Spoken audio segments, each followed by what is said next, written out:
चलिए स्टार्ट करते हैं आज का सेशन। तो ये जो हमारा टॉपिक है रासायनिक अभिक्रिया, इसका ये पार्ट सेकंड है और पॉइंट है इसके अंदर ऑक्सीकरण व अपचयन। इसके बारे में आज हम देखेंगे। इससे संबंधित जो इम्पोर्टेंट क्वेश्चन है कि ऑक्सीकरण क्या होता है और अपचयन क्या होता है, रेडॉक्स अभिक्रिया किसे कहते हैं, ठीक है, अपचायक कौन होते हैं, ऑक्सीकारक कौन होते हैं, इलेक्ट्रॉन के आदान प्रदान के बेस पे हम कब कहते हैं कि ऑक्सीकरण हो रहा है और कब अपचयन होता है, इसके बारे में आज के इस सेशन में हम देखेंगे। कुछ और इम्पोर्टेंट क्वेश्चन हैं आपके रीट एग्जाम के लिए, सभी इंपॉर्टेंट है क्योंकि आरबीएसई बुक से ही बनाए गए क्वेश्चन है, ठीक है। 8th क्लास में और 10th क्लास में ये आपका चैप्टर है रासायनिक अभिक्रिया का, वहीं से मैंने क्वेश्चन पुट किए हैं। देखिए फर्स्ट क्वेश्चन क्या है हमारे पास, कॉपर चूर्ण को गर्म करने पर काली परत चढ़ जाती है, कॉपर ऑक्साइड बनता है, ठीक है। यह किस प्रकार की अभिक्रिया है? जब कॉपर पाउडर को गर्म करते हैं, मतलब ऑक्सीजन की उपस्थिति में गर्म किया जाता है इसको, तो CuO बनता है कॉपर ऑक्साइड, यानी कि कॉपर के ऊपर ऑक्साइड की परत चढ़ती है, यानी कि काले रंग की हो जाती है। तो ऑक्सीजन का जुड़ना, कॉपर के साथ ऑक्सीजन जुड़ रही है, तो ऑक्सीजन का जुड़ना हम जानते हैं फ्रेंड्स क्या होता है, ऑक्सीकरण होता है। ऑक्सीजन का जुड़ना ऑक्सीकरण, और इसी के अपोजिट क्या हो जाएगा, ऑक्सीजन का निकलना क्या होगा, अपचयन होगा। फिर एक पॉइंट आपका क्लियर है कि जब ऑक्सीजन जुड़ती है तो ऑक्सीकरण होता है, और जब ऑक्सीजन निकलती है तब क्या होता है, अपचयन होता है। नेक्स्ट पॉइंट है, मीथेन को ताप देने पर हाइड्रोजन गैस का निष्कासन होता है, यह किस प्रकार की अभिक्रिया है? मीथेन जिसको हम CH4 लिखते हैं, इसको ताप दिया गया, ताप देने पर क्या होगा, कार्बन गैस अलग होता है, हाइड्रोजन गैस अलग हो रही है, यानी कि कार्बन से हाइड्रोजन गैस अलग हो चुकी है, और हाइड्रोजन गैस अलग होगी मतलब हाइड्रोजन का निकलना, और हाइड्रोजन का निकलना क्या कहलाता है फ्रेंड्स, ऑक्सीकरण कहलाता है। हाइड्रोजन का निकलना ऑक्सीकरण, तो इसका अपोजिट क्या होगा, हाइड्रोजन का जुड़ना अपचयन होगा, हाइड्रोजन का जुड़ना अपचयन होगा। तो ऑक्सीजन के संयोग और वियोजन के बेस पे और हाइड्रोजन के संयोग और वियोजन के बेस पे हम समझ चुके हैं कि ऑक्सीकरण और अपचयन क्या होता है। चलिए नेक्स्ट क्वेश्चन, अभिक्रिया है हमारे पास, कॉपर ऑक्साइड को हाइड्रोजन से अभिक्रिया करवाई गई जिससे कॉपर बना और साथ में जल बन गया। इस अभिक्रिया में आपको बताना है कौन सी घटना हो रही है। 4 ऑप्शन आपके सामने हैं। फर्स्ट ऑप्शन है कॉपर ऑक्साइड का कॉपर में अपचयन हो रहा है, कॉपर ऑक्साइड का कॉपर में ऑक्सीकरण हो रहा है, हाइड्रोजन का जल में ऑक्सीकरण हो रहा है, और फोर्थ ऑप्शन है ए व स दोनों। राइट आंसर आपको चूज करना है। आराम से क्वेश्चन को रीड कीजिए और अपना आंसर देखिए क्या होगा। तो इसका जो आपका आंसर होगा ए व स दोनों ही। क्यों? क्योंकि कॉपर ऑक्साइड से जो देखो ऑक्सीजन हट चुकी है, अकेला कॉपर रह गया। हटना मतलब ऑक्सीजन अलग होगी, और ऑक्सीजन का अलग होना या निकलना, इसको हम क्या बोलते हैं, अपचयन बोलते हैं, ठीक है भाई। नेक्स्ट स ऑप्शन क्यों सही है, क्योंकि हाइड्रोजन के साथ ऑक्सीजन जुड़ती है इसलिए जल बना। तो हाइड्रोजन के साथ जब ऑक्सीजन जुड़ गई, और ऑक्सीजन का जुड़ना हम जानते हैं ये क्या होता है, ऑक्सीकरण होता है।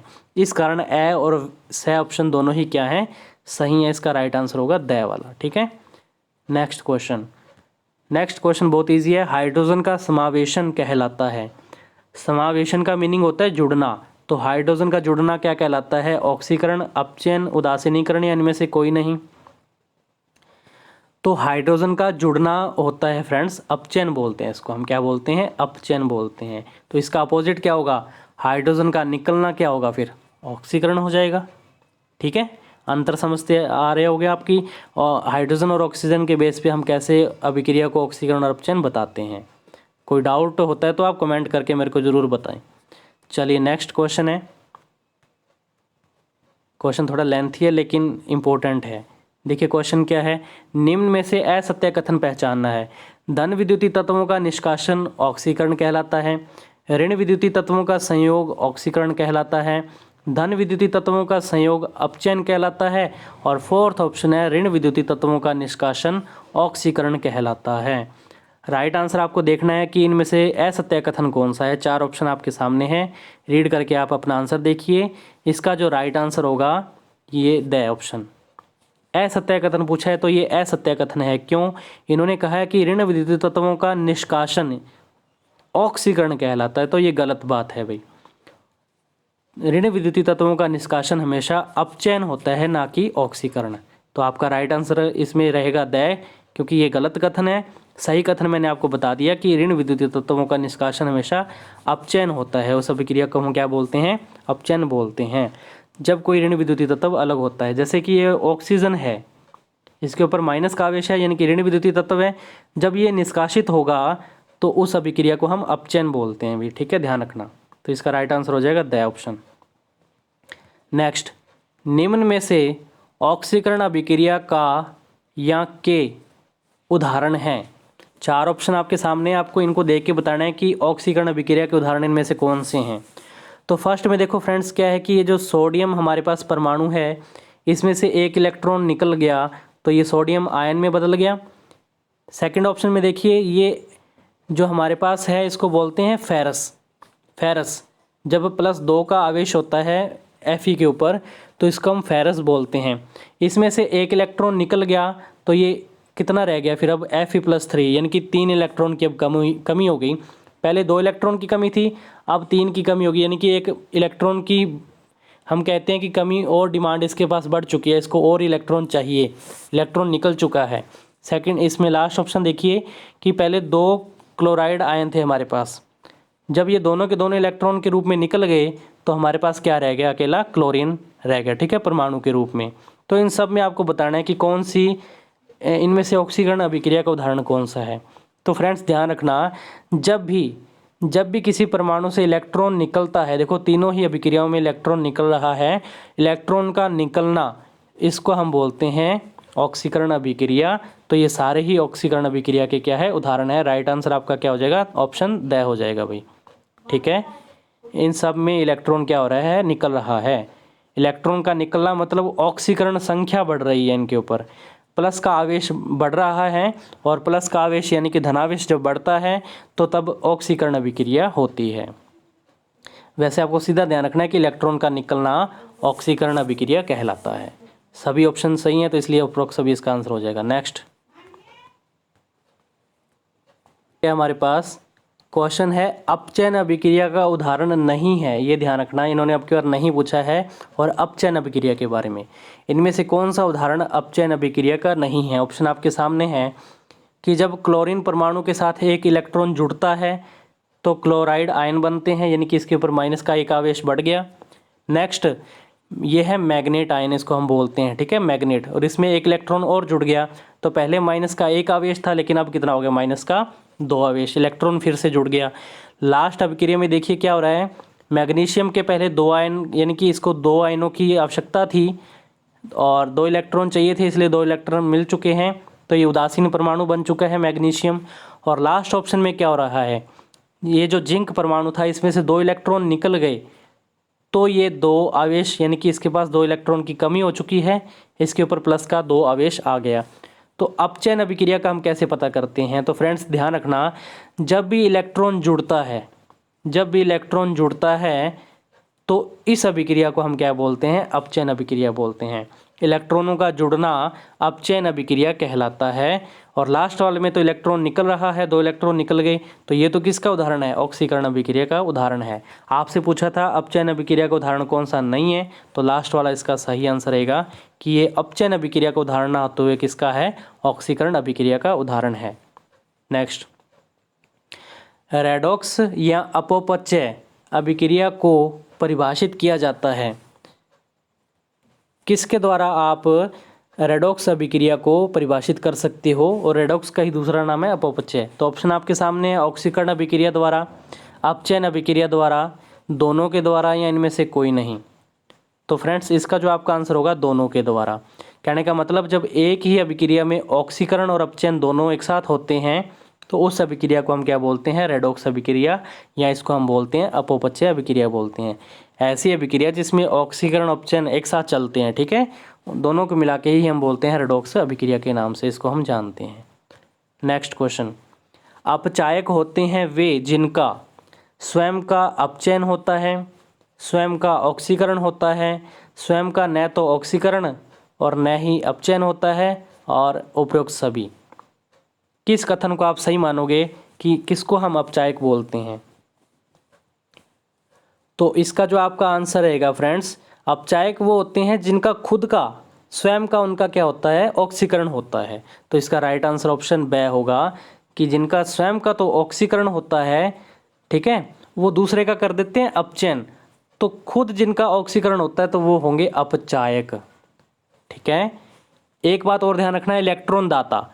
देखो ऑक्सीकरण कब होता है, जब इलेक्ट्रॉन का त्याग होता है। ठीक है, इलेक्ट्रॉनों का त्याग हो गया तो त्याग होना यानी कि वो इलेक्ट्रॉन दाता कहलाएंगे।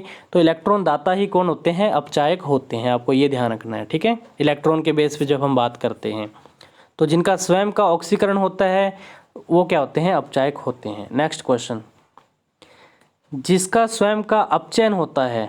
अब ये क्वेश्चन क्या है कि जिनका स्वयं का अपचयन होता है वे होते हैं अपचायक, ऑक्सीकारक, उत्प्रेरक या इनमें से कोई नहीं। कि जिनका स्वयं का अपचयन होता है, अब आप खुद सोचो कि जिनका खुद का अपचयन होता है वो दूसरे का क्या कर रहे हैं, ऑक्सीकरण कर रहे हैं, और जो दूसरे का ऑक्सीकरण करते हैं वो कहलाते हैं ऑक्सीकारक। ऑक्सीकारक थोड़ा लैंग्वेज टफ है, आप वीडियो को दोबारा सुनेंगे तो क्लियर हो जाएगा, कोई बात नहीं। कि जिनका स्वयं का तो अपचयन हो रहा है तो वो दूसरे का क्या कर रहे हैं, ऑक्सीकरण कर रहे हैं, और जो दूसरों का ऑक्सीकरण करते हैं वो अच्छे क्या होते हैं, ऑक्सीकारक होते हैं। ठीक है, इस हिसाब से। नेक्स्ट क्वेश्चन, इलेक्ट्रॉन के आदान प्रदान के आधार पर अपचायक कौन होते हैं, आपको ये बताना है। इलेक्ट्रॉन के आदान प्रदान के आधार पर अपचायक कौन होते हैं, तो मैंने पहले ही आपको ऊपर बता दिया था, अपचायक वो जिनका खुद का क्या होता है, ऑक्सीकरण, और ऑक्सीकरण कब होता है, जब वो इलेक्ट्रॉन को डोनेट करते हैं, दान करते हैं, तो इलेक्ट्रॉन दाता कहलाएंगे। इलेक्ट्रॉन दाता, तो इलेक्ट्रॉन दाता ही कौन होते हैं, अच्छे अपचायक होते हैं। आई होप आपको ये समझ में आ गया होगा। इलेक्ट्रॉन दाता, इलेक्ट्रॉन को देने वाले, यानी कि उनका खुद का ऑक्सीकरण, उनके पास इलेक्ट्रॉन की कमी हो रही है, इलेक्ट्रॉन की कमी होना मतलब ऑक्सीकरण होना, और ऑक्सीकरण जिसका होता है तो वो क्या होते हैं, अपचायक होते हैं एक टाइप से। ठीक है, चलिए नेक्स्ट।